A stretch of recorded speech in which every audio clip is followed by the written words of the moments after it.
meeting to order at 4:30. Let's start out with roll call. Marty, you wanna start us? Fig here. Salad here. Keekwam here. Milky here. Coin here. Ours here. Sweet here. Skip over our pledge. We doing a pledge every, Yeah, Okay. We've been asked to include that on the agenda. all right, well, seeing a quorum present, we'll continue on the meeting with the Pledge of Allegiance. Okay.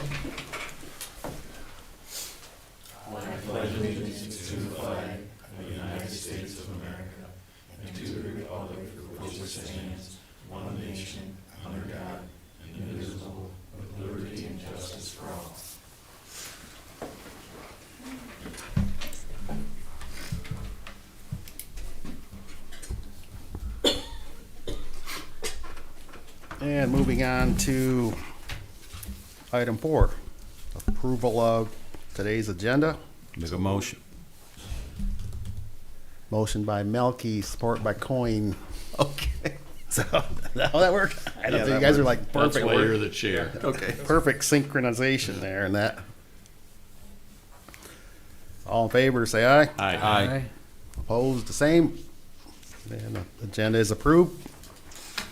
Moving on to agenda item number 5, approval of meeting minutes. We have the August 15th special informational meeting. So moved. Support that. Got a motion by Mr. Barr, supported by Mr. Fig. All in favor, say aye. Aye. All opposed, the same.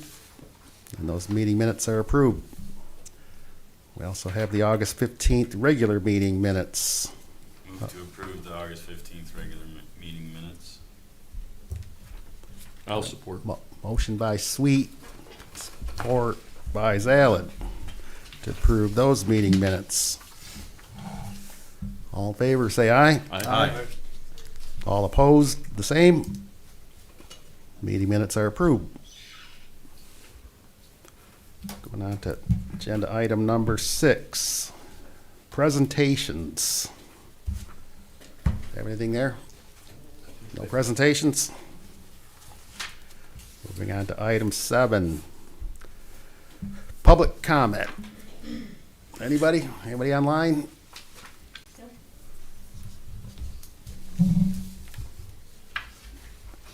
Seeing no public here, we'll go on to agenda item number 8. Starting with item 8A, accounts payables. Good afternoon, everyone. Good afternoon. Sherry. Let's start with the East DDA accounts payable checks. We have 2 payments to consumers for you to approve tonight. The first one is for $363.82, and the second one is for $424.32. That's for 2 separate months. Last month, we didn't get the invoices in time to pay them before your last meeting. And then we have a payment to Allwood Landscaping Nursery for landscaping mulch for $460. That's for the Pickard corridor. And then we have a payment to Be Green Lawn Services for $500. That's for fertilizer and weed control on the Pickard corridor. And a payment to Goner Lawn Care for mowing along Pickard and empty lots for $1,587.50. And there's a payment to J Rank Electric for that street light foundation repairs project for $92,246.77. That's the final payment on that project. And we have a payment to MMI for the park bench maintenance, the grounds cleanup around the park benches on Pickard for $307.50. A payment to Michigan Downtown Association. This is half of the membership dues for the year of $50. And then we have a payment to Pleasant Time Herb Farm for $2,919. This is for Pickard Street, weed and watering the flowers, mulch, spreading the mulch, the plant, watering the baskets and the planters on the streetlights. And we have a payment to Teelan Turf Irrigation to shut off the irrigation near the overpass for $100. So your accounts payable for the East DDA this month is a total of $98,958.91. Any questions? How much was Frank Electric initially when we, is that like 170,000? I can't remember. 176,000. 176. Yeah, and they've come in, I think, at 168. Oh. The flowers and the benches and everything, they've been, most of, to the highway, they've been gone. Yeah, these charges all are significantly less than normal, and it's because Because they're packed to they're- east of the bridge. right, they're taking care of the areas that still are in place. Okay, I would think about that Yeah. up to the highway, but, yeah. And there's still some baskets hanging, you know, especially on the north and south street. There's some in front of the movie theater and stuff like that. I see.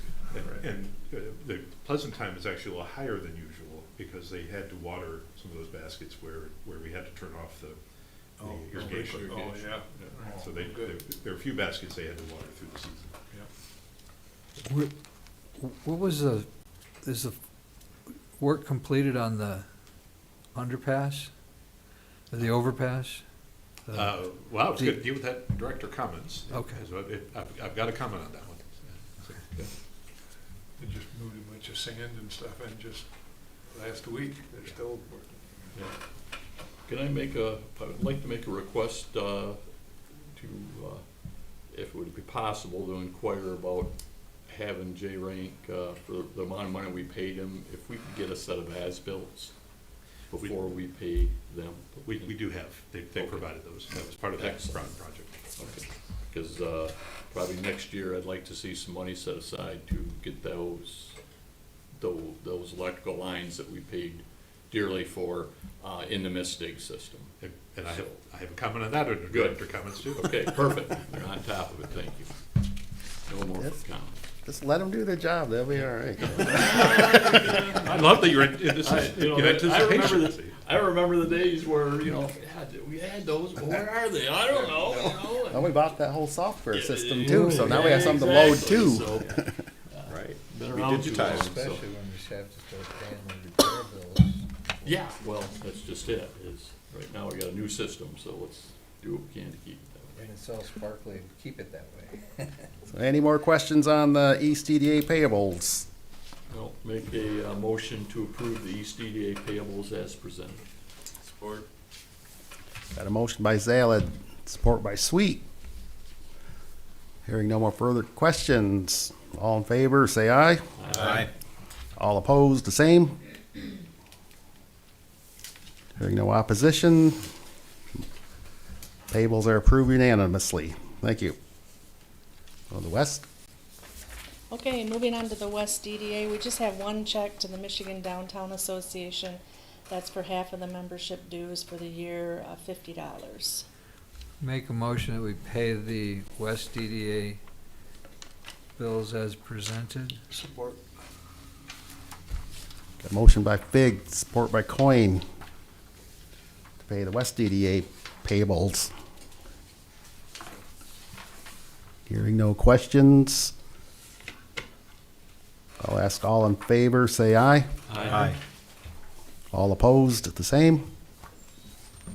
The West DDA payables are approved. So financials, Okay, moving on to the East DDA fund, looking at your revenue and expenditure report. Everything's looking good here. The budget amendment that you approved in July is posted. And your revenues are sitting at 86% of budget. And then your expenditures are at about 28% of budget. You can see the larger projects here pump station number 1, your contribution for $160,000, and then your total street light, your total project for the street lights, $168,571 on the street and road projects line there. And then moving on real quick to the East DDA balance sheet, your total assets are sitting at about $2 million. Are there any questions on the East DDA financials? Just a quick one. The MMDC payment, is that under community promotion, the 248-728-880 account? I happened to just be looking for that specifically, and I wasn't sure what it was under. I believe it is, but I can verify that. Because I think it was about $10,000 total, right? 5 from each district. And that's Yes. showing in Believe both, so, that's yeah. showing in both balances. I was just curious. Yeah, I believe you're correct on that. Yes, It may be it's more cor- you're apparent correct. It's why I under- asked that later. You're correct, it's posted under community promotion, 5,000 from the west and 5,000 from the east. Perfect, thank you very much.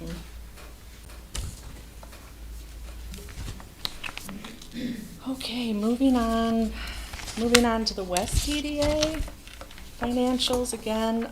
This is looking really good. Your budget amendment that you approved in July is posted, and your revenues are sitting at about 98% of budget, and your expenditures are at about 55% of budget. And then looking at your balance sheet, your assets are just under 1.2 million. Are there any questions on the West DDA?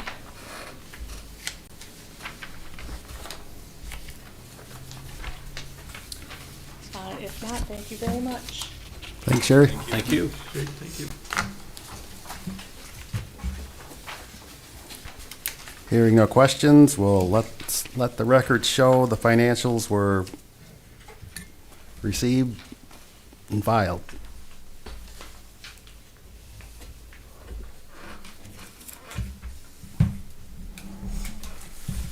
Also in your packet on item 8C, have the board member matrix spreadsheet for your review.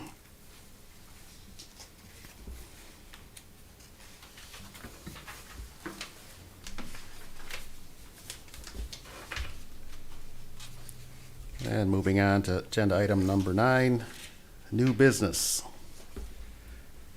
Discussion of proposed fiscal year 2024 priorities. What do we have there? Thank you. I received our memo dated September 13th that's in the packet. This is not a request for board action today. You'll actually be receiving the recommended budget next month. That's currently in the manager's hands. Next month, we'll be asking you for formal action on the fiscal year 2024 budget. This is just an informal heads up to give you a kind of a summary of the key items in each fund, project items that staff has proposed to include, and to get your input back on any of these items. If there is something we need to make an adjustment on before you see the budget package next month. Basically, this memo is divided out in 3 parts. The first part just lists some items that are in both fund budgets proposed to be there. And then after that, we have the East DDA and the West DDA. And as I said, this is hitting the highlights. This is not the day-to-day items, but some of the larger projects. There are a number of these that are continuations. There's some signage projects in the East DDA that haven't gotten going yet, so those we're proposing to carry over. We still like to do those. But we do have some items. Let's start with both DDA districts. Item B, under that first set, we are proposing to increase our contribution for the Mount Pleasant Airport crew car. This is that courtesy vehicle that we help to fund that is available for the airport flight crews to use when they're on layover. yeah, to visit the area businesses. It has proved very popular. The reason for the proposed increase is now that we have some experience with this vehicle, with the airport and the maintenance, we're finding that we could use a little bit more of a cushion on that, and the city's contributing a little more. We're proposing to contribute a little more to help make sure that that vehicle is funded and is available as is needed. As I said, it's proved very popular. And if you haven't had a chance to see it yet, has everybody had a chance to see it with the vinyl wrap on it? Yeah. It really is just a wonderful I see it design. driving around town. Yep, yep. So that will be on the proposal, for the proposed budget. The other item C there, it is time to update our gateway banners at the interchange. Our fall banners, Amy, did the fall banners go up yet? I actually don't look at it. I believe so. Yeah, I think they're up now. The fall banners actually are still in good shape. The summer banners and the winter banners have taken a beating over the years. Those are the ones that get the worst of it from the weather, and it's time for them to be updated. So we proposed to put some money in the budget for that. The Convention and Visitors Bureau, which spearheaded the project originally, is also going to be funding that. And they're also looking for other partners to contribute. So we'll be working with them, with your agreement, to pursue that project over the winter, with the idea of being ready to put new banners next year, probably next summer, I would suspect, would be the start of that cycle. Why would that be both districts? Well, that's how they were funded the previous time. And I understand they're located in the East DDA, but these are really the gateway for the whole community. And so that's why it's proposed to come from both districts. And they do set the tone for the entire community. That's really the key gateway entrance to the whole Mount Pleasant area. Does the city contribute anything to that? I don't recall if they contributed to the original project or not. As I said, it was the Convention and Visitors Bureau that was the I don't think, starting point for I was that. looking at this, I don't think the city has banners, do they? They do not. Now, No. it ends with our township, and then they have banners downtown in the main Broadway area. They have that art reach or somebody helps with that, but Exactly. I was surprised. It's too bad the city doesn't kind of follow suit. No. I'll have to look it up. I'll answer that answer for you next time. I can't recall if the city was a partner in that when they originally developed or not. I'm fairly certain they were not. I don't think they would. So we built that big wood trellis and everything, and then we actually went through the sign selection committee and who was gonna put banners on it, and that went on for a few times. But makes sense to me. I mean, that is our township grand entrance. Yep. Yeah. Does the township hold the property, the owners of the property that the banners sit on? No, that is owned by MDOT. It's right away? It is part of their right of way. Yeah, we have essentially right to be there. They approved those structures to be in that right of way. Will that be affected by the proposed roundabouts, if they still are happening, or? The previous design, it would not. No, actually, well, I'll say this, it would have actually made some of the signage more visible, but they were not anywhere near in the way of any of that construction.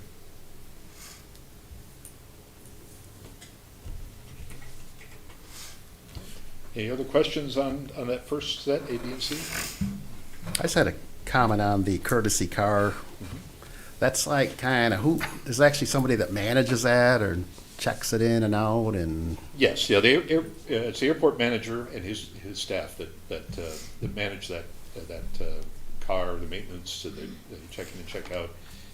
They do have a donation system over there as well, so they do get some private donations from some of the companies that use the airport, so they manage that part as well. I mean, just past experience. I mean, at our resort, we've had courtesy cars, we've had bus lounges or bus drivers, and some of them they become too convenient. And they start getting out of control. So just to give you a heads up. So you got to kind of keep an eye on it. Well, and this is as I said, it's proved very popular. There are rules. They only have the vehicle for a certain amount of time. can only be taken a certain distance, and they monitor that, they know exactly where it goes. They do also, the airport also works with the local car rental companies, Enterprise and such, so for folks that need a vehicle that doesn't fit within those limited parameters, which I said is intended basically to go into town, get some dinner, go to a movie, go to the bank, it's that kind of a time frame that they're looking at. Okay, I just want to but beyond that, give you a they- heads up. they do It's, rentals, yeah. it starts out good. You get a year or two into it, and everybody starts to, Everyone knows it's there. everybody knows it's there, and it Yeah. starts getting a little bit more. So anyway, that's all. Yeah, so far so good on that. It's been very well cared for, and everybody that borrows it is given essentially the lecture. Be aware this car is very visible. Everybody knows where it's coming from.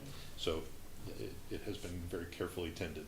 Although the pilots are probably a little more down to earth maybe than just anybody, but, and then they're checked in and out, and they have to call in, radio it in, probably call ahead the day before even to just make sure it's there. Yeah. Exactly. So they're probably monitor a little better, but Yeah. that's good. All right. Moving on to the East DDA district, you see the first item there, the proposed reconstruction of our irrigation system. We have a line item there of $450. This is based on a very preliminary cost estimate provided by Teal and Turf. It is significantly higher than the original from many years ago, even factoring in inflation. It's going to be a big cost item. Teal and Turf did work with their supplier, as Randy talked about when he was here, that they would do that, and so this estimate is based on working with that supplier and looking at what would need to be done. It is also based on, of course, the work that's already been done by MDOT to put in the connections under the driveways, which are all in place per the plans, and so that will smooth that part of the process out.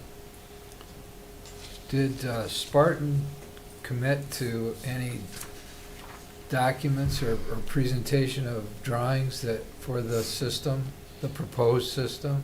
That would be part of the project, yes. So they haven't provided those at this point? No, But this they- was simply a preliminary cost estimate, so something that we could use for our budget. I remember somebody saying if we're gonna go with them, they would provide drawings before we had to pay money. Well, as part of the project, when we get into the details of it, if we move forward with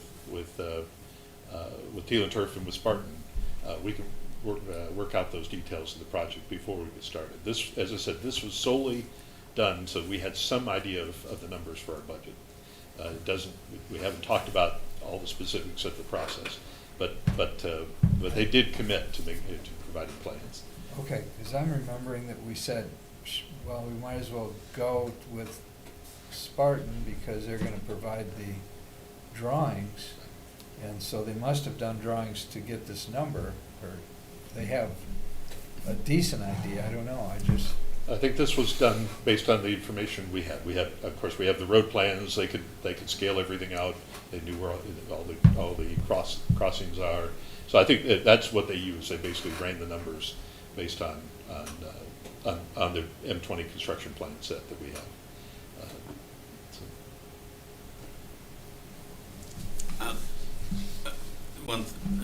Couple things.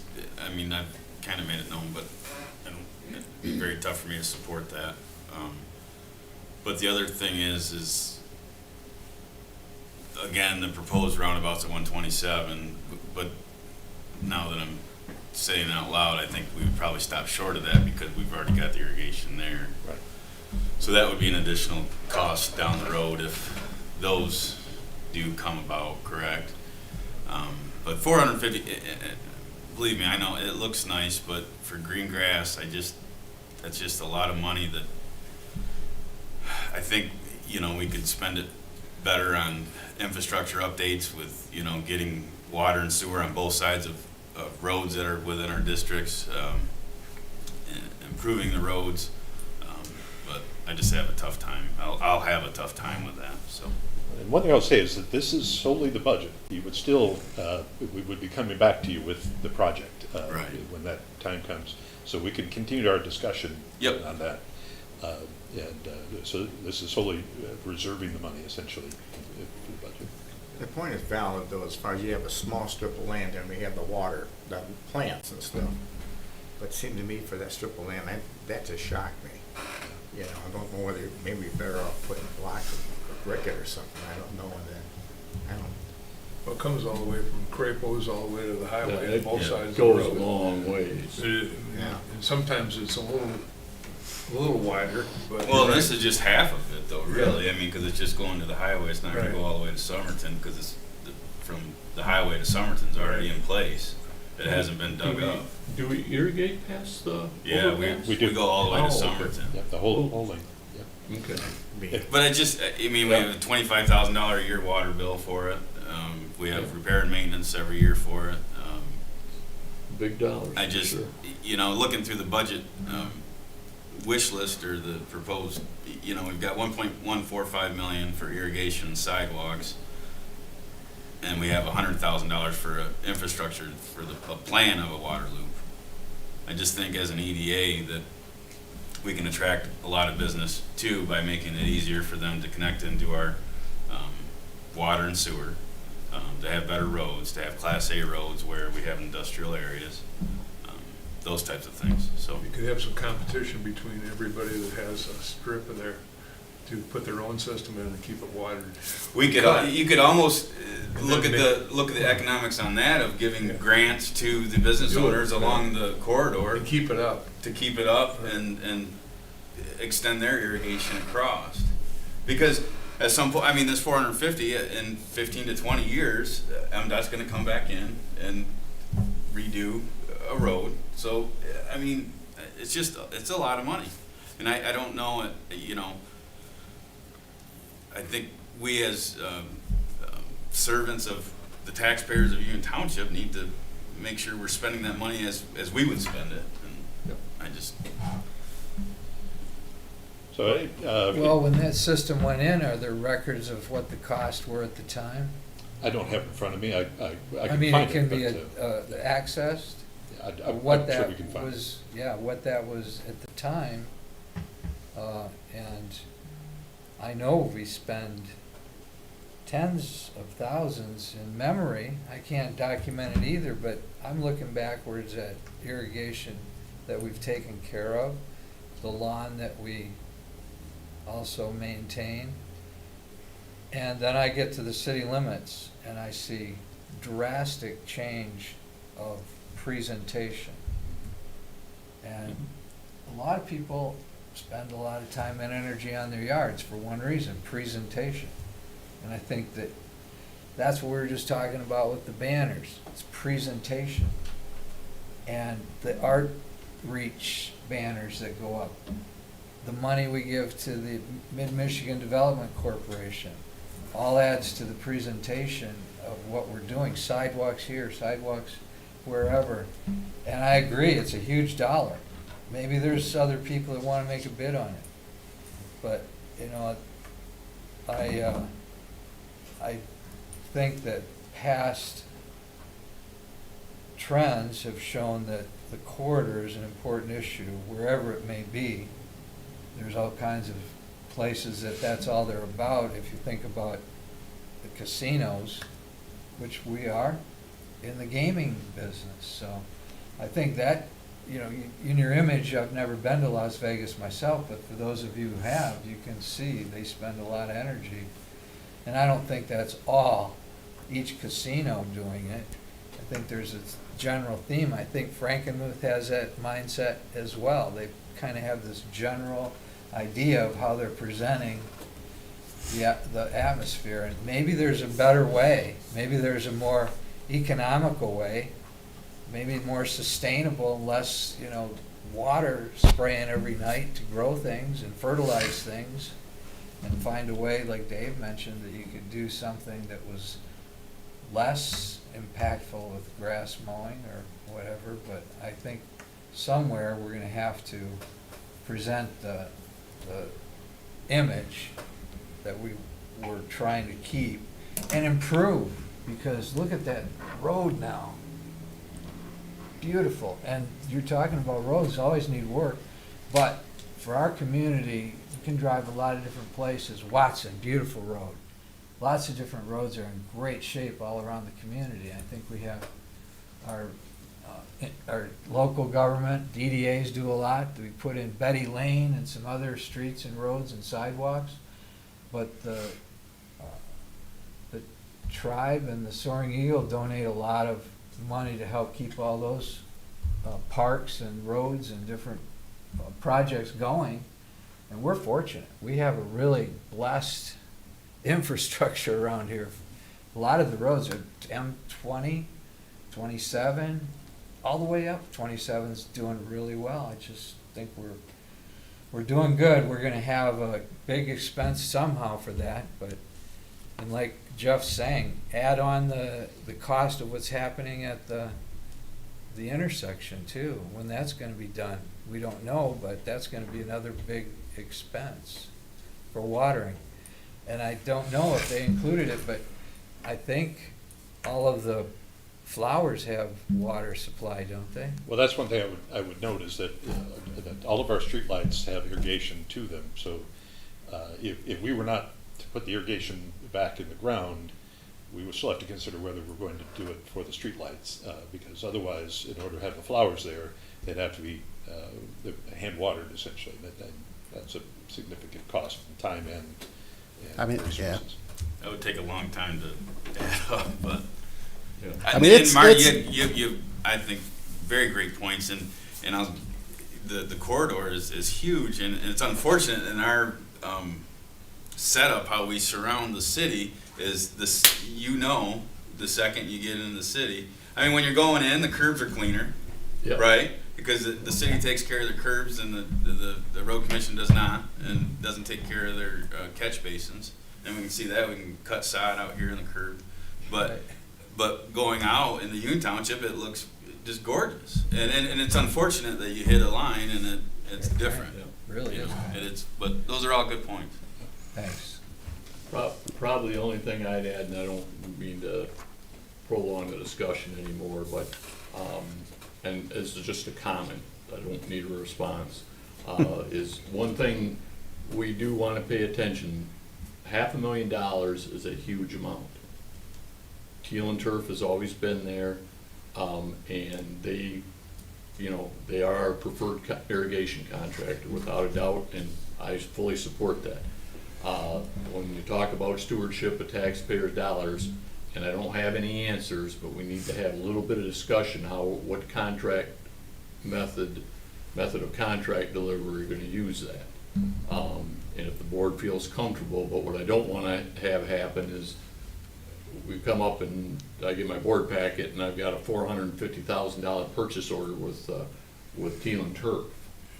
And again, I'm not saying that isn't what we wanna do, but I wanna have some comfort level that we're being good stewards of the money we have. And when you get that $20,000 to do repairs like we always do, absolutely not a problem. They're local. Would I give them a preference over someone coming in who's all they're gonna do is blow in and then leave Teelan to do that? Absolutely.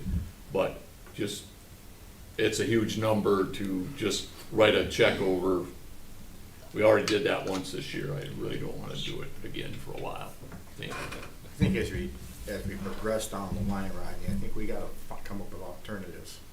I mean, whether we bring water, do part of it, or whatever I just think there's gotta be more options than just a $450,000 bill, you know?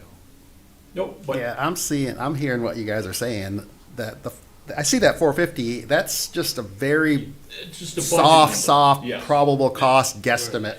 Yeah, And it now, kinda Exactly. now we work backwards from that. Yeah. Which includes the method of design build, Yeah. as like a one-stop yeah. shop, but I'm assuming we're gonna have design, other probable cost estimates at different layers Yes, of absolutely. design progression. And at that point, then you can buy the Cadillac of irrigation systems, you can buy a middle of the road, or you can buy a budget one. You know, and it's like, and who knows, we could get that way down to nothing, or we could have it tricked out with some automation, how many zones you put in, controllers, everything, valves, Well, for you know how that today's goes, you can discussion- buy a $1,000 valve or a $50 control valve. It's, the options are out there, but, I mean, globally, I just think it's an unfortunate necessity, because we were spending millions, not hundred millions of dollars in taxpayer money on that highway itself. So it's like building a $60 million building and then not putting an irrigated lawn in the front of it. You know, it's just, because the grass, it'll just fry. It'll just be weeds. And I like what Marty said, the comparison to like Frankenmuth, Midland. Yep. Drive down Midland. I mean, that's Yep. not saying we're in competition with Midland, but They got it's a lot of classy. money. They got a lot of money. They got down chemical. You know, it's Down, nice. but- I mean, as far as attracting business, that's the first thing people see. First thing that greets them is like, man, you see the flowers, the green, it's classy. The trees, it's rich, you know, it's like the place you want to be. And I agree with all those points, but then you hit a street at Crapel, and it's not. So Yeah. it's hard for somebody coming from out of town isn't going to differentiate. They're not going to know Union Township. They're going to think they're in Mount Pleasant. Yep. It's just hard, guys. I think we all have Well, good yeah. points, and Well, but I do. You can have you can have grass that will go dormant for a month without having weeds and everything else, and especially with the new types of grass, you can do a very good job with that, because the weeds come from not putting a pre-emerge down or spraying for weeds in the fall or that type of thing. So yeah, because the other thing is, I mean, we need at least middle of the road or better, because the other thing that chaps my behind is the second we turn it on until the second we blow it out in the fall, it runs every day. During the flood of 2018, it ran every day. Those things we need to pay, if you're going to do it, you need to pay But for those extra we- type We things. talked to them about controllers Right. that will be climate. you Right. know, With, I think they're gonna do a better job. I don't know. My Yeah, lawns we can work never on that. do that. We Right. put all kinds of sensors. Oh yeah, and Everything's they running. break within a month. Yeah, the but rain maybe they got a sensors, better yeah. idea. Oh, but all you gotta do is turn it off. But Yeah. now you can have remote in. You can Put it on we your can put it on the water department. Hey, Not Jeff, you're spot on, I hear you. I mean, if you knew the rest of the story, that 3 summers where it didn't even work. right. You know, that. Well, and that's the worry, because I would support Thielen a lot as well, but 450 on a no compete bid would be a tough deal. But we saw the opposite of that too, right? Yeah, and then we had to pay Thielen for years and still yeah, years to pay me to now, fix pay it. me later. Yeah. Yeah. So. And peeling, but we're getting way off. Yeah, I mean, Yeah, it's- and it's- just- Yep, We're yep. putting a pot of money, it's gonna be a big, if we decide to do it, it's a big chunk of money, whether it's plus or minus, and I think that's Yep. what Rodney's trying to get, is we got money, we'll work the details out later. And it sounds like you got a lot of interest for a irrigation subcommittee. Hey, yeah, It's. right on. It's, Good it's idea. also hard to avoid the fact that if the road hadn't been completely rebuilt like it was, we probably wouldn't be having to deal with it. We could find another way to address this. And maybe we would limp along and keep paying tens of thousands or 50s of who knows. Because we didn't have a map of it, and every time it was cut, it was our fault, right? Yeah. So that would have, Yeah. that would have kept on happening. That one will continue to happen. We cannot Mhm. put the irrigation in the Mystic system. Really? The streetlights, we can, but the irrigation Oh. is not considered utility, and so we cannot get it protected under Mystic. It certainly will be helpful We to have can give a good have map and the map, say- and we can mark it. Flag it But and say, it will not be if you- protected under Mystic. No, we If can you- self-mark If it. you cut it. Yeah, no, and we're gonna in the have to mark contract, the- if you cut it, you fix it. Yeah. Yeah. Because we No. gave you everything you needed, you guys did it. Yeah, no, what we can do, because we're gonna have to pay to locate the electrical wiring, either whether we do it in-house or we pay it, SMP or USIC. Yeah, maybe, I guess, again, something for discussion later on. We'll figure it out. Yeah. All right, we beat that one up pretty Yeah, good. We yeah, only yeah. got 8 more to go. What else is on All here? right. Rodney doesn't wanna talk Good to anymore. know that It's before. one thing. A few more items in the East DDA. You'll see on top of page 2 of the memo, page 15 of the packet, 25,000 for tree trimming and removal and replacement along Pickard Road. We have a few dead trees out there, whatever the cause or not. They weren't, I don't believe, damaged by construction, but we have some ones that need to be replaced. We also have some tree trimming, especially the lower branches that need to be done. This is one where Consumers Energy every year has a grant program for tree planting along the road corridors. That's what they want, or like the parks. So we're looking at going after one of those grants as well for this project. So that is on there. I'm going to skip number 5. I'll come back to it. Just want to talk a little bit more about that one. We do have $520,000 proposed for sidewalk projects. This includes connecting Pickard Road up to Jameson Park, as well as finishing off the sidewalks in South Isabella Road, and a small section in the Country Square Estates. This is the subdivision that's now in the East DDA. We have 2 lots there that are owned by the township. One, the general fund paid for a sidewalk across that. If you go over there, the address is 5243 Jonathan Lane. Find on the map, but it connects between Jonathan Lane and K Street, basically along the 3rd Street, dead ends into it. There is a sidewalk there now. There's ornamental fencing on either end. The lot's been graded and reseeded again. And that's basically to create that pedestrian connection between the neighborhoods, where I have seen pretty good use of that. We have another piece that was essentially donated to us, more or less, from the county treasurer, and that's Honey Bear Lane. It's an old road right-of-way that was part of the same Country Square Estates that ended up through tax foreclosures in the county treasurer's hands. They gave it away to us. It connects across to the mobile home park. Is it Broadway Acres, Amy, that's over there? It's a Theater Drive is the drive that's in it. It's a mobile home park that's part of that neighborhood. And that has been a pedestrian connection, an ad hoc one for many years. And we're proposing just to put a sidewalk through that space that will go over to the mobile home park so that people can get through there without walking. Have a paved pathway to walk through. So those are the sidewalk projects for this year. Some of these were carried over from last year. Some are new. We're also talking about the Jonathan Lane parcel. The suggestion has been made to put some lighting along that sidewalk. That was not part of the previous project. This is something for you to consider. This is essentially what it comes down to. Becomes a little neighborhood park right there, and having a few street lights to help light that up along that sidewalk pathway would certainly help provide for safety, perception of safety through there. That lot, the main reason we own it is not for the sidewalk, although that's a big benefit. The main reason we own it is because of a very significant sanitary sewer main runs through that lot.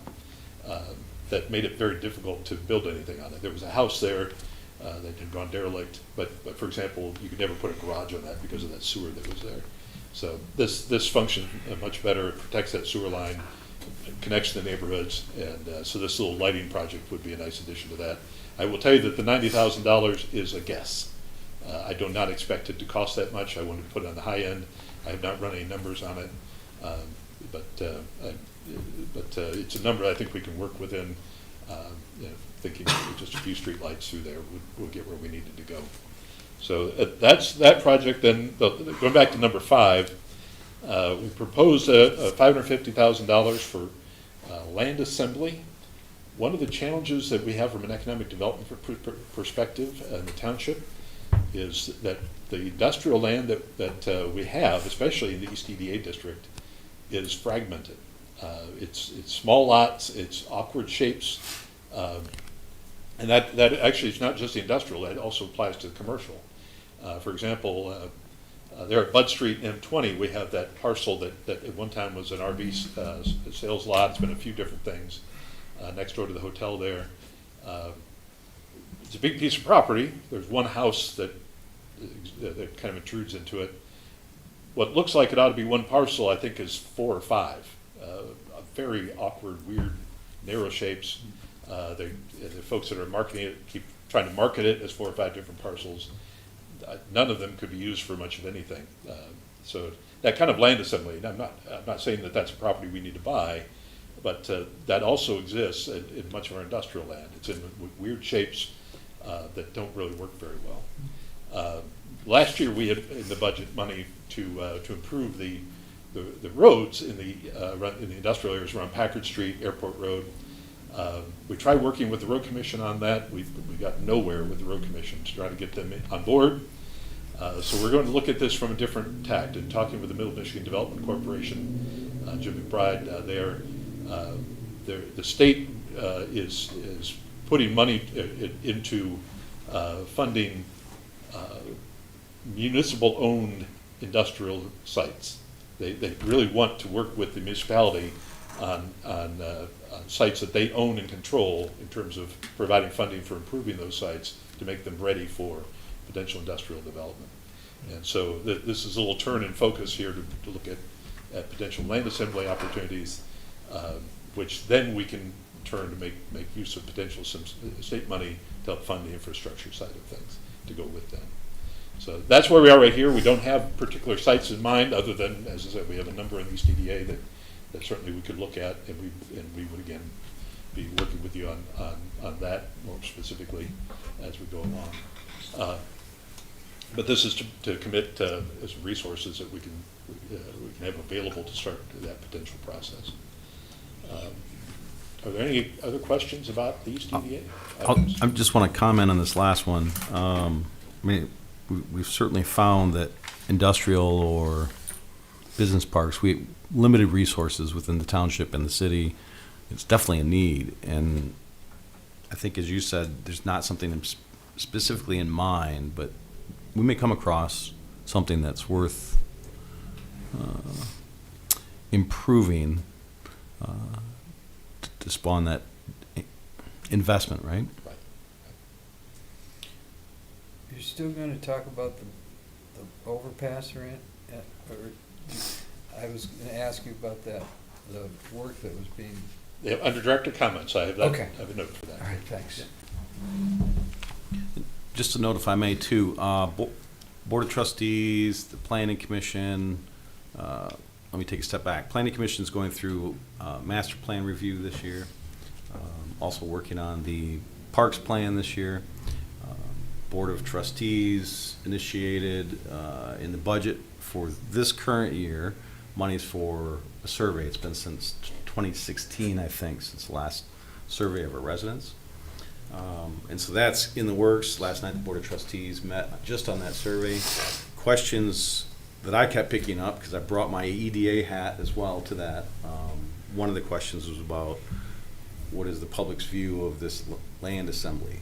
But I think the other things that are in that survey may help this board as far as identifying what residents see as value in investment, right? And I think the results are expected first part of next year. Just kind of give you a heads up. So is land assembly, there would be a need for us to purchase land to make like 2 parcels into one or 5 parcels into one? Right, and to create sites that could then be improved and made ready for potential development.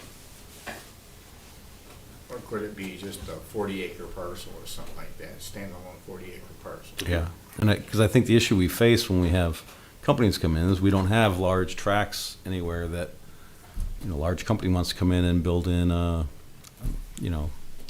large laboratory or manufacturing site. Or, We don't have much land zoned for that. right, and that is an issue too. We can assemble as much land as we want, but Yeah. I mean, even this corridor right here, it's what, residential and then, or commercial and then residential right behind, like, just a small strip. Because I pulled up when I saw that, just to look at the different industrial areas, and it looks like our industrial areas were zoned that way because there was already an industrial area right there, so that's it. And there's not a lot of vacant industrial ground. So one of the things that Correct. we did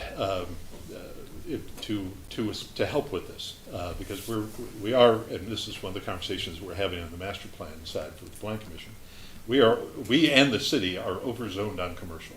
There is far more commercial zoning than we have any need for. And to some extent, that's just the nature of what happens. In the past, there was often a pattern of zoning the major road frontages commercial.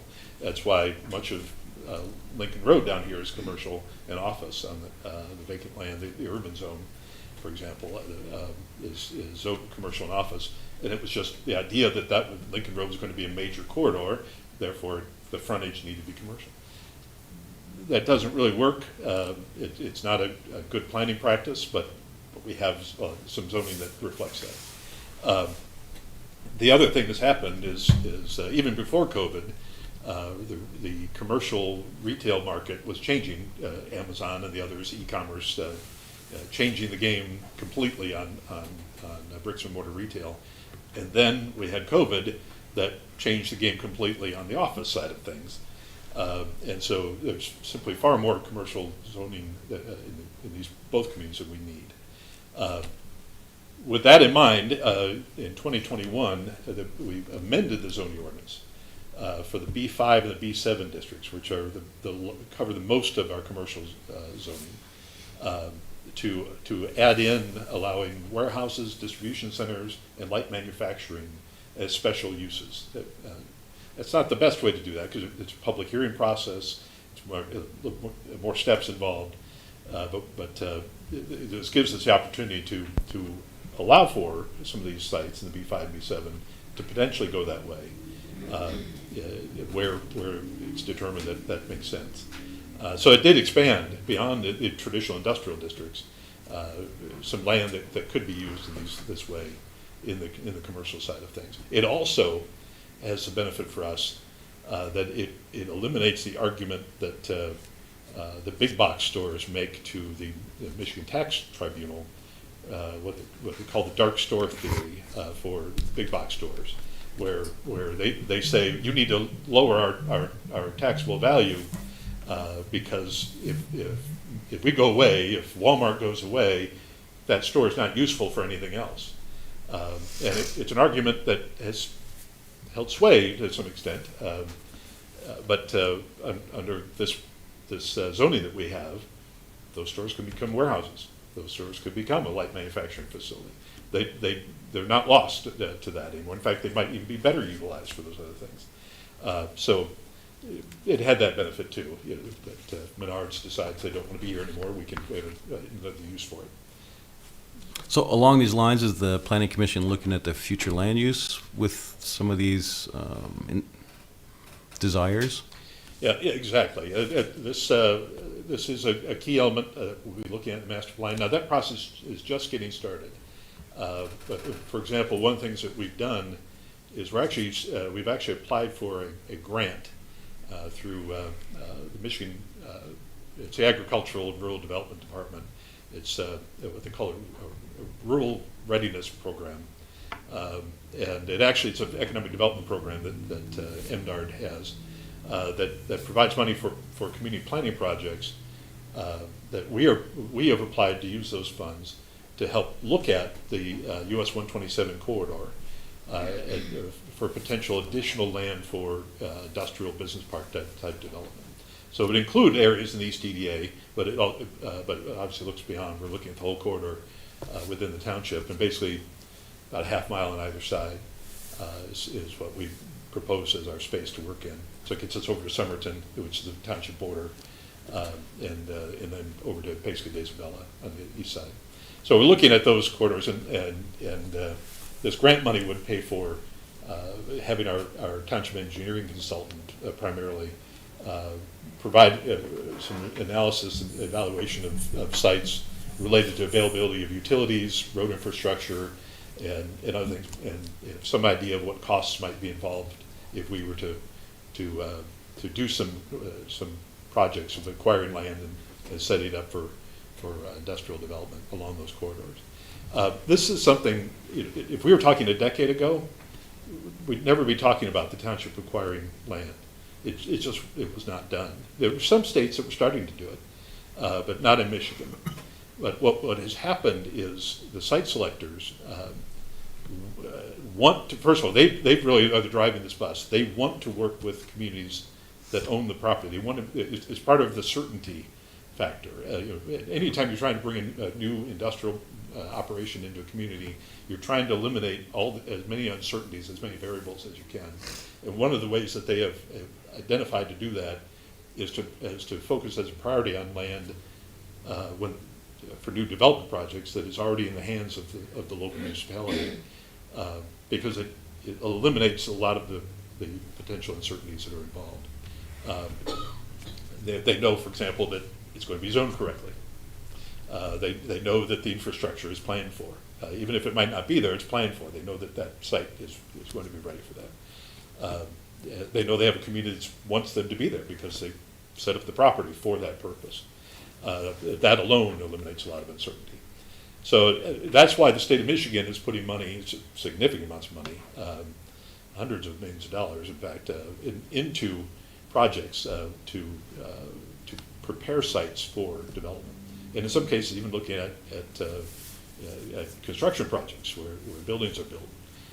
Right now, we're not looking at that at all. We're looking at land assembly and preparation. But the challenge on the site selection side is that the time window is very short. The companies are looking to move in. They would like to be able to hand them the key and they can move into an existing building that already meets their needs perfectly.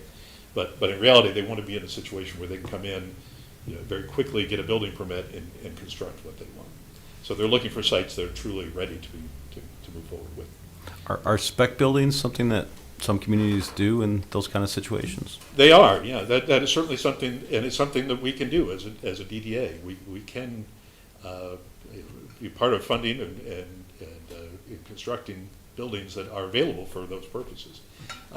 Talking with both the Middle Michigan Development Corporation and other economic development agencies in the area, the need is for those high bay, flexible spaces, these 30-foot ceilings, open bay spaces, about 30,000 square feet or so. That, if we had that, it would be filled very quickly, over and over again. Those are the kinds of space that businesses are looking for when they're doing site selection work in this area. And we just have very little that looks anything like that right now. Just had a conversation with a company that's looking for a site, and they're struggling to find something. Now they're looking more in the 5,000 square foot range, but they're struggling to find anything that will fit their needs.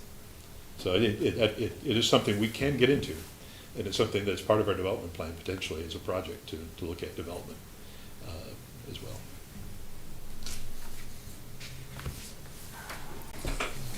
Any Not other to be questions on the East DDA? The nervous Nelly on this, but I have read some articles in the past where townships have gone bankrupt by doing the same thing, by building something and hoping that they will come, and they don't. So That is something, and I agree with you. And I will tell you that I spent a decade living in the city of Ypsilanti. And the city of Ypsilanti made a decision to redevelop what they call their Water Street area, 38 acres along the Huron River right next to downtown. And they made some incredibly foolish choices in how they pursued that. At one point, they were $30 million in debt. They're $10 million in debt now, 20 years later. Wow. They still own that land, all except for one 1 acre lot that they sold to Family Dollar. That's the only thing that's ever been built on that. They sold the prime corner to Family Dollar. And I think it was about an act of desperation.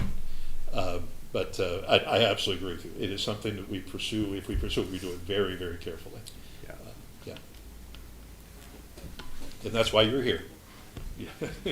To help make sure that we do it very, very carefully. Whatever we're doing, we are putting all of our heads into this. But we also have the expertise to put to it on the staff side, and we need to bring people in, we bring them in to make sure that what we are doing works.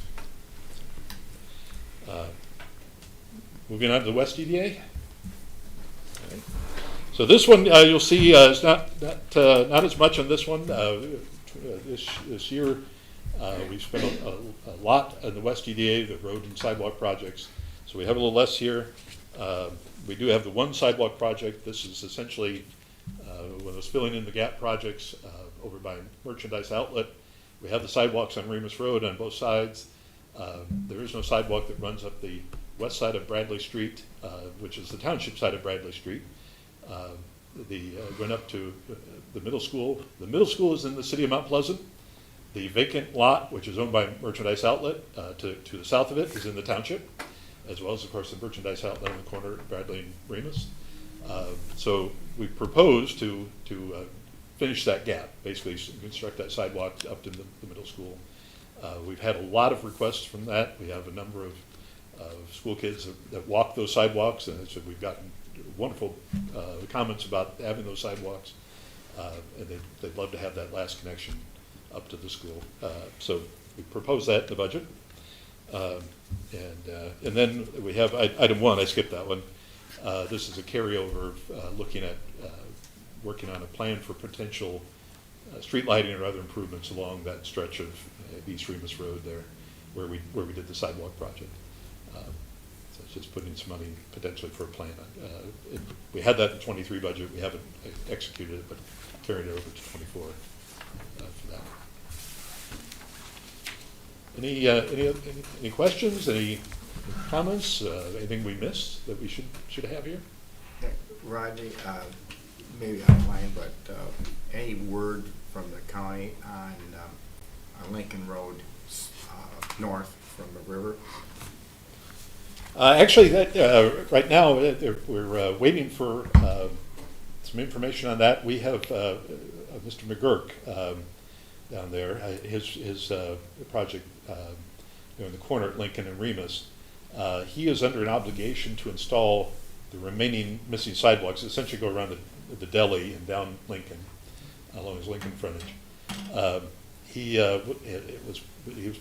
were to a settlement agreement that required those sidewalks to be installed. He is now past due on that, and we have made him aware of that.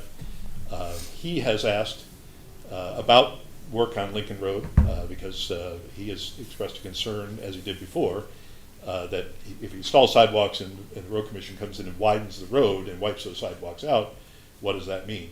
Why install them if they're going to just be removed?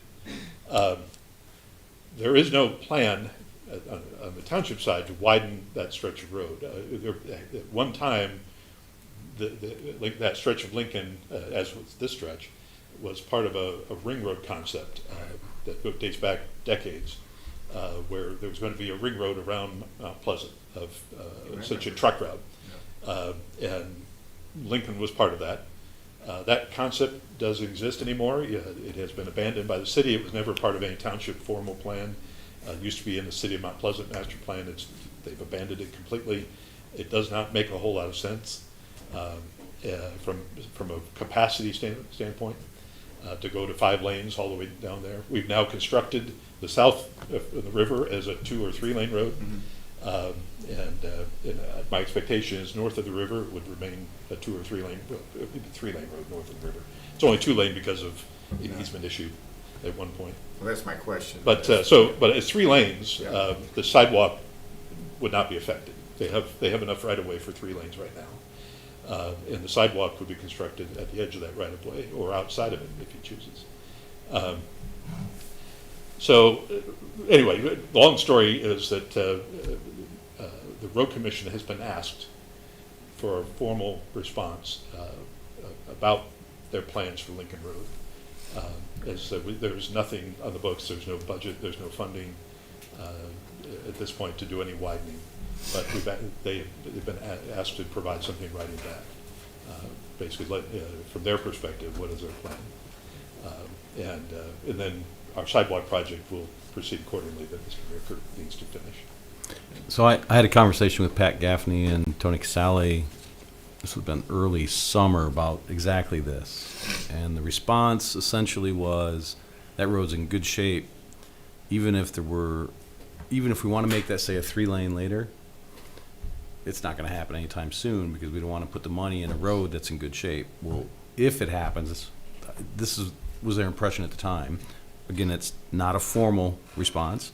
We're looking at least 4 or 5 years away before something happens. Yeah, when they Have did- they not indicated that to you?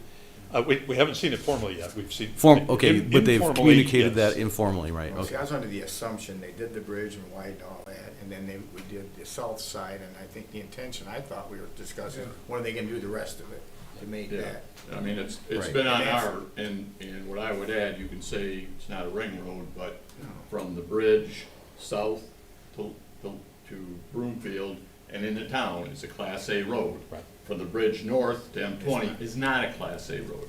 And Mr. Sweet will tell you how much truck traffic goes around there. Now, if I'm coming from Remus and I have an opportunity to turn, it doesn't need to be Isabella Road 5 lanes, but I have an opportunity to go south on Lincoln and go around and go on West Campus, I'd rather do that than run through town. So I understand the ring road concept is passé, but I also know, as I've seen a copy of the plans to redo that from down to the bridge. The road commission has a set of plans for a 5-lane curb section.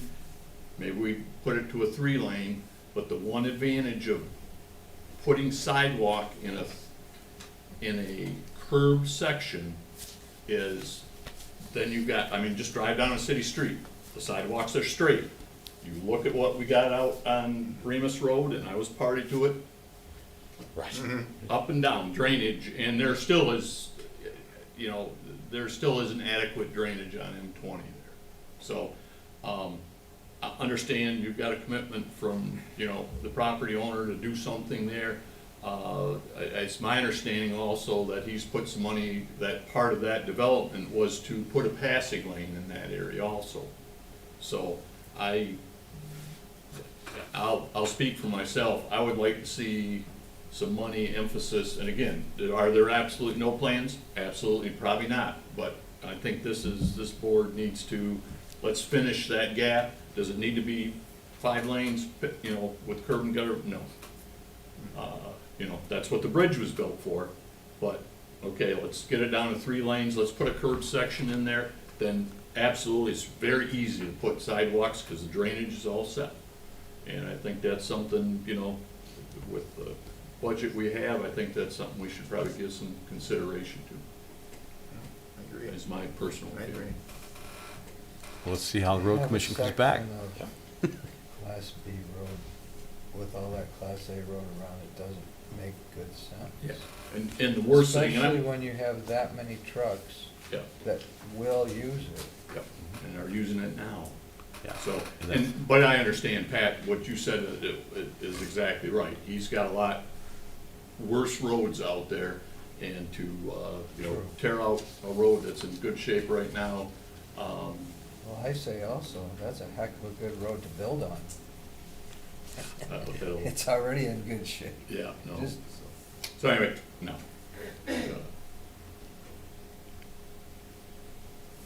Blame Rick for that question. Just don't put me in charge. Any other thoughts? Are you comfortable with what we're proposing at this point, as you've seen it here? Is there anything that you would like us to change, add, adjust?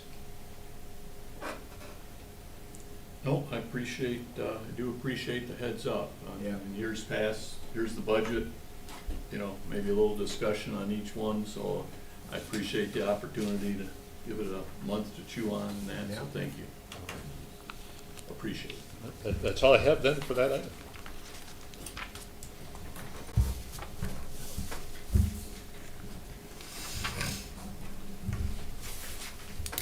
Pending business, director comments? No pending business, but director comments, I have a number. We'll start with the bridge, US 127. Yeah, what you're seeing there is the remainder of the work to replace the bearings under the bridge, on top of the piers. So they'll be working on that as the road project is finishing on that same side of the road. When that's done, they will reinstall our lighting that's normally underneath that bridge. They have been very careful. If you've seen what they've done, they have been exceedingly careful, I would even say, about trying to protect those decorative walls, the planter bed walls. At least on the south side, taking a look at that, they did a great job. There was no damage. What's that? Did they have any minor damage, or was it No, basically actually, nothing? it was very solid, no problems on the south side. We'll see what they do on the north side, but it's been a good project so far. Let's see, the electrical, the J-Rank Electric has committed to flagging the street lighting wiring for us when we're ready. We're going to be, this, one of those things will be coming to you. We'll be coming to you with proposal to bring in one of those agencies that Jim mentioned earlier, to become our agency for handling the MISTIC requests and flagging the system. The first step to that is to actually geolocate those lines. So when we're ready, J-Rank will go out and flag the whole thing, and then we'll have our guy go out and geolocate everything, and then they'll be able to mark it in time there's a request. So that will be coming. The work on the south side, remarkably, is already it's not gotten started yet, but it's not far away from that. Doing the wiring and the foundation work. I'm sorry, the north side. The north side of the road. J-Rank already has the MISTIC requests out for their project, and they will be starting shortly on wiring and pouring the foundations for reinstalling the north side streetlights. The road project itself is still on track to be completed by November 15th. As I understand it, it'll be a little earlier, but they're very happy where they are right now. And the weather has been exceedingly cooperative for us, so hopefully that will continue. We are expecting that to be done by November. And so far, as was mentioned earlier, it's turned out very well. And I think it's going to be a great asset for the community going forward. Let's see, the last item I have, just to mention, next month for October, Amy, as you heard earlier, is going to be out of the office, and so your packet will probably be coming from Tara Green, our administrative assistant. So just be aware, it's a different person to be sending it. Same packet, and all the same process will be available. Tara will be here, but just be watching for that email instead of Amy's. So with that, happy to answer any questions you may have. So the bridge was structurally having problems. No, the bearings simply had aged out. This was a routine maintenance that they just simply planned to do as part of this road project. It was convenient to get it done at the same time the lanes were already going to be closed. So they'll be done with that about the same time then as the road project. Yep. Thanks. Anything else? No. Hearing no more questions, we'll call the meeting adjourned, 5:44. Next meeting, Tuesday, October 17th, 4:30. Thanks. Thank you. Thank you, Tom.